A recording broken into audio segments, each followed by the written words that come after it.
Ladies and gentlemen, SideStrafe back with another episode of Strafing Run, of course designed to keep you up to date on a fairly regular basis. Well, not so much. I generally just do this whenever I feel like it. But anyways, moving right along, Star Wars The Old Republic is the game of choice today in the background, mostly because I have a lot of Star Wars footage on my hard drive. I tend to record all of the flashpoints that we do for occasions such as this. I believe this is the False Emperor flashpoint. Playing with a couple of friends, of course. Once again, we've got Rurikon, Anakin, aka Warheart, and Teos, otherwise known as T. In some circles, he's decided to show up in his silly red pants. Silly thin red pants, I might add. Thinking that actually looks better than the robes or cloaks provided within the game. I believe he doesn't like how they're animated. I'm not sure how that works. He doesn't like the way they look when he runs, or he just generally doesn't like them. I'm not so sure. But with all the available armor sets in the cartel market, you think that he would stop being cheap for a second and go ahead and just make a purchase and look cool. Because that's what MMOs are about. Looking cool. Having a sweet looking or beast mode character, right? That's what's important. Nothing else matters. It's all about image. Everything, looks are everything in life. No, I'm just kidding. I'm kidding. Relax. Careful, take your finger off of that unsubscribe button. I'm joking. It is a joke. Humor, humorous, sense of humors, things that make you laugh. Ha. Anyways, moving right along. I'm not drunk or high. I'm sure that's what most of you are assuming. Although a drunken episode of the Strafing Run could be interesting, let alone any episode of anything ever drunk is usually kind of entertaining. But that's not the case. I'm just generally hyper and in a good mood. So there's that. But yeah, anyway, we belittled him. We said, T, you really got to work on your fashion. We're embarrassed to be seen with you, and we just can't do this anymore. You know, we walk down the boulevard of broken dreams within the Galactic Republic and say, hey, you know, this guy's making us look bad. You know, we're trying to pick up chicks, you know, in our speeder bikes, and they're just not having it because T shows up in his silly red pants, and that's not cool, man. So yeah, you know, hopefully he's resolved that, because it wasn't working out for us. But there's that. Beyond that, Star Wars is still a lot of fun and quite funny at times. Again, like I said in my last video, I definitely recommend people play with friends. Best experience you'll ever have, especially when you're getting loot and stuff and able to share appropriately. So there is that. But yeah, moving right along, let's try to get through this. Don't want to make it too long because a lot of people don't like extremely super long Strafing Run videos, and most people just don't watch the Strafing Run in general. You're lost. You fail. What do we got? Lots of games. I've been infusing the channel. Infusing, you like that word? Infusing the channel with lots of titles, different games of variety, if you will. And I think I might be going a bit overboard, because there might be such a thing as spreading yourself too thin. Before I was focusing a bit too much on World of Tanks, and what else was I playing? I don't know. It was World of Tanks and something else, but it was just too much of World of Tanks. So I think that's just because it's a really easy game to get content for, and at the time it was just hard for me to get some footage to you. But now I'm just trying to have at least one video a day, maybe, you know, one day off a week. But I'm trying very hard. I'm not perfect, but I'm trying very hard, at least one.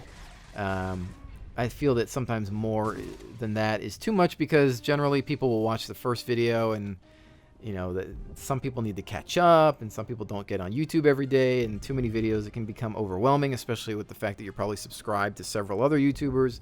So there is that. I don't know. We'll see how it goes. Plus, generally, just, you know, doing commentary for one, it kind of wears you out a bit. But beyond that, lots of games. World of Tanks is still a major focus. I'm going to sprinkle in some Company of Heroes 2, because I do really love the RTS genre, and I think that is a perfect game to have on this channel. I think it relates well to the other content. We got some World War II stuff happening there. Plus, I love the game. Real quick, the only complaint I have about the game is that they're still using peer-to-peer connectivity, which is horrible. It's 2013. All the major RTS games are using dedicated servers, just like StarCraft 2, and that's the way it needs to be. Relic, what are you doing to me? What are you doing? I love you guys. I think you make amazing RTS. In fact, you were making brilliant RTS when Blizzard was sleeping, when they were so obsessed with the success of World of Warcraft and not making any RTS, you were making brilliant games like Dawn of War, Company of Heroes, Dawn of War 2. We obviously know you've also made the Homeworld games in the past. Brilliant RTS games, great gameplay mechanics, beautiful visuals, but peer-to-peer network connectivity? Come on! When my game says that I'm lagging the game and I have 25 megabits down, 25 megabits up, and I'm the one lagging the game because of my graphical settings on my, beast of a computer, I'm the one lagging the game? I don't think so. I don't think so. If I was reporting to a proper dedicated server, we wouldn't have this issue. And I wouldn't have to rant about it on my Strafing Run, leaving me more room to talk about other titles. But anyways, all kidding aside, I love Relic. Sega is their publisher now, so we'll see how that goes. I hope they make a lot of money, and I hope a lot of it goes towards adding some sort of dedicated server solution, because out of the 2 games that I played online, generally bad experience starting the game, and somebody has always dropped. And it's only been 2 games, but if it's the same as what we had in COH1, then we're going to face more problems. It's just going to be terrible, and the game won't do well because it can't be taken seriously online or in the competitive arena. So that's that. So back to the topic of just covering a variety of games. As I had said in the past, there may be some that I might need to drop just because there's such a thing as spreading yourself too thin. Defiance, I don't know if people are really enjoying me playing that. I don't feel that the views are really speaking for it. And my channel really isn't for me. It's not really about the views, but when it's really, really drastically low, I feel like, well, I might as well just play this game for fun and not even make a video about it. So that's how I kind of look at it. And Defiance is one of those games where, first video was okay, but then the second one, I just don't think people are having a good time with that game. I don't know if it's just personal experience. Maybe you're an Xbox user and you didn't like your version of the game. I don't know, but I still think it's fun for now. I think I got my money's worth, but I don't know how much longer I'll cover it. We'll see what happens. We've got Blacklight Retribution, which is an excellent free-to-play shooter that I've covered in the past. Not necessarily as popular as it used to be, of course, probably because I stopped making videos for it. And perhaps those viewers have moved along or unsubscribed. That's what happens when you stop covering something. So we'll see if we continue to cover that. I do enjoy the game, but I don't practice it enough to be anywhere near decent at it. And while commentary can carry a video, nobody wants to see me last place for 20 minutes or more. I do understand that. Project Zomboid was also added to the mix. However, I don't know how long that's going to last, mostly because, well, I mean, let's face it, it is still an alpha, and unfortunately, it's a bit more alpha than I had thought it was. We have to get some facts straight here, guys. I took some flack on the last video because I was critiquing it, as I usually do, a game. And when you come to my channel, you have to understand that I'm going to state the good, the bad, and the ugly. If you release a game to the public, and even more so, if you charge for it, your game gets critiqued or gets reviewed. I'm going to state my opinion. I'm going to tell you what I feel is wrong with it, as well as what's right with it. The problem was everybody was seeing the bad, but they weren't seeing any of the good. In my first impressions of the game, I said a lot of good, but nobody really listened to that. The ones that did hear the good went out and just bought the game. And if we go back and look at DayZ, how many copies, not to toot my own horn, but how many copies of Arma 2 did I sell for Bohemia Interactive by just making a first impressions of DayZ in April? How many copies? I can't even imagine how many, considering the views that, even that one video got. The same can be said for Project Zomboid. From the few good words or the footage that I showed of it in the first video, how many copies were sold? I'm pretty sure the developers are appreciative of that. In fact, they're usually the ones that love and welcome the feedback, the critique, the honesty. How else Did I get an interview with Andrew Spearin of Insurgency? He appreciated the feedback. It wasn't all perfect. There was good, bad feedback in my first impressions of Insurgency, but he was fine with that. He wanted to know how to make his game better. Generally, devs, they're human. They appreciate these things because a lot of people are too afraid to be honest. It's like, imagine in real life. Imagine that. Go step outside for a second into the real world. It's scary, I know.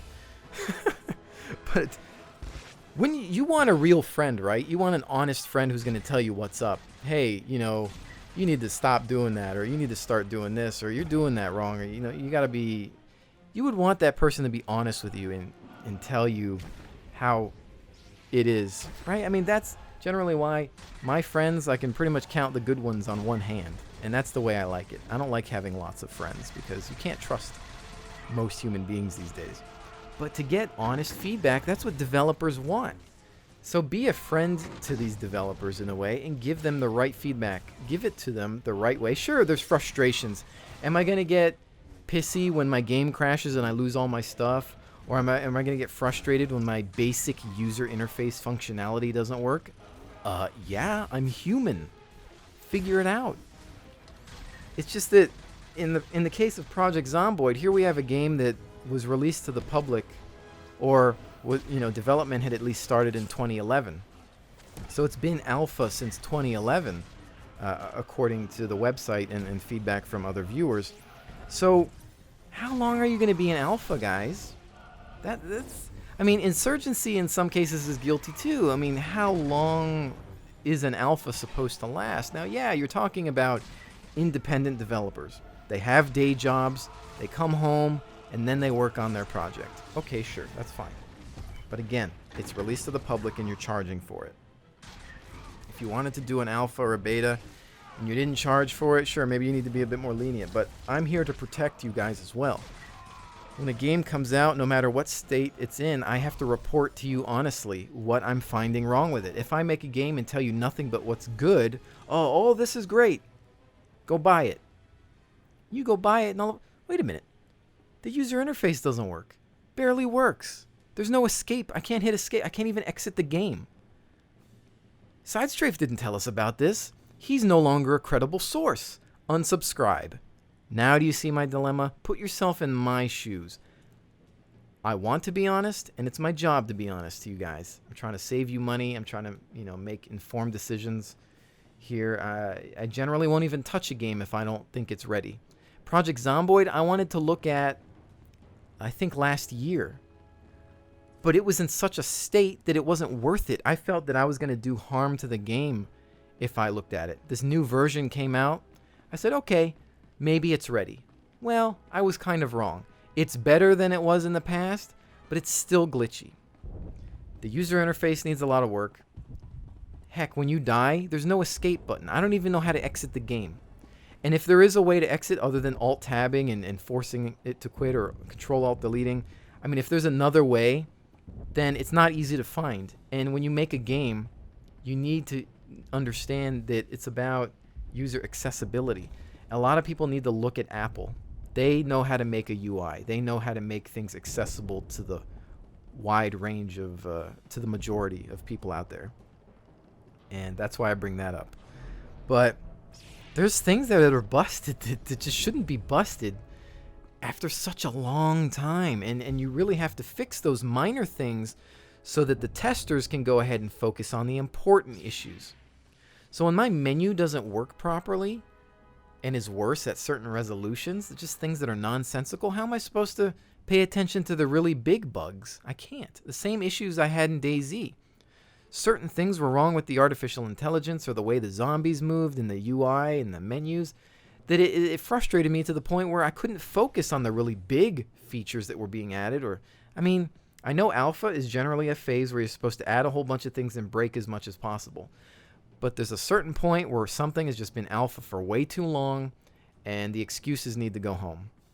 So Project Zomboid to me kind of feels like, hey, we just got out of college, let's make a video game. Sorry, but that's what it feels like. It's a great game. The mechanics in that game are stellar. The way it plays out, the seriousness, the lethality, how scary it is. Great game. Lots of good. More good than bad. But the bad does exist. And like I said, it's my job to point it out because you're not going to get legit opinions and reviews from any of those big name sites like IGN or GameSpot. You know, I mean, sure, maybe they're not as bad as they used to be, but, you know, can you trust the word of a lot of these places? And that's why you come to YouTube. And as a YouTuber, I speak for all of us. We're just here playing games and stating our opinions and hopefully helping you out in the process. So that's that. Project Zomboid. We'll see how it goes. I mean no offense to anybody if you truly love it, but learn to critique something. Trust me. And maybe it comes from the time I spent in art school where they taught us, they drilled into our heads how to tell a fellow artist, hey, you should work on this. I feel it needs improvement here. Bada bing, bada boom. Be a man about it. Man up. Deal with it. Don't just be a fanboy because you're going to hurt your own game. Your game isn't going to get developed properly. If you don't tell the devs anything, they're just going to keep working on it. I'm like, oh, well, there's beta testers and there's beta players. If people just get in, they just want to play the game and they don't report any feedback, they don't make any videos about it, they don't take any screenshots, devs are going to release the game. No, the game didn't do well. Well, nobody said anything. Nobody reported us any bugs. Nobody had any issues with this. So we just kept making it the way we thought it was because as we are humans too, we're capable of making mistakes. We didn't see those issues because we're this type of human being. We didn't see it. We didn't catch it. Maybe it would have taken a different mind or somebody else to have seen the problem. That's why groups of people collaborate and try to take down a problem. That's the whole point of beta testing and alpha testing. We're free labor for them. In return, we get to play the game early, but not enough people really want to work at it. That's why you got to fill out the surveys. When Insurgency quits, there's a survey. Fill the fracking thing out. Fill it out over and over again if you want. Report your bugs. Report what you feel needs to be changed. Without the feedback, they're just going to keep making it the same way. And that goes for any game. So, because they just might not know. They might not see it. We're all different. We see different things as human beings. So, there's that. Done. Okay. So, yeah. My whole point today is that we're talking about the fact that I've added a whole bunch of different games to the channel. You know, we might cut a few of them out here and there. We'll see how it goes. But generally, I'm having a good time. I'm glad that I'm able to provide unto you at least a video a day. I'm curious to see how things go. I sometimes wonder what it would be like to focus on maybe one or two games, but I actually already know the answer to that, I guess. You know, I've seen other channels that do that, and if that person ever feels like playing a different game, they can't because their viewers will have come for that one thing. And the second that they change, nobody will view the next video. And you know, obviously, I've seen that with people that used to play World of Warcraft. People would sub for that. Oh, I love WoW. Second WoW stops, gone. All your subs are just gone. They start leaving. They're like, I came here for WoW and you're not playing anymore. I'm out. They leave, or they just won't watch. Or they'll stick around and they just won't watch anything. Like the DayZ fans. How many of my subscribers are from DayZ? Probably quite a bit. And probably still a few still find those videos. Maybe they stick around. Decided to say, oh, Project Zomboid, a zombie thing again. Okay, I'll watch that, but I don't want to watch anything else. And some people are here for the commentary. I love those kinds of people, but not everybody's like me, so what can you do? That's just business, show business, I guess. So there's that. I did want to bring up Airsoft.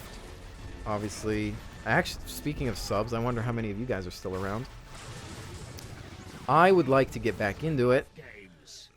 Took a very long break from it. Unfortunately, the winter would have been the best time. Now it's getting really hot here.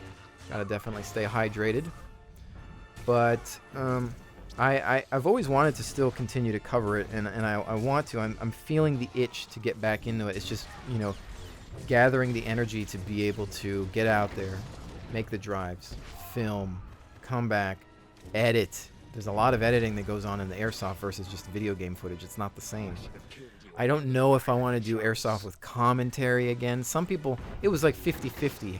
Half loved the commentary, half hated it. They just wanted to hear the sounds, and I actually understand those people because I'm a big person. I'm big into sound as well, and I like hearing the Airsoft guns and the explosions of the smoke grenades and the explosions of fireworks and things like that. You know, the roar of the engine that deviate when you're talking about the armored car. So, you know, I mean, so that's why in some of the videos I didn't do commentary, and I think that if I did Airsoft again, maybe I wouldn't do commentary on them. Or at least not all of them. I don't know.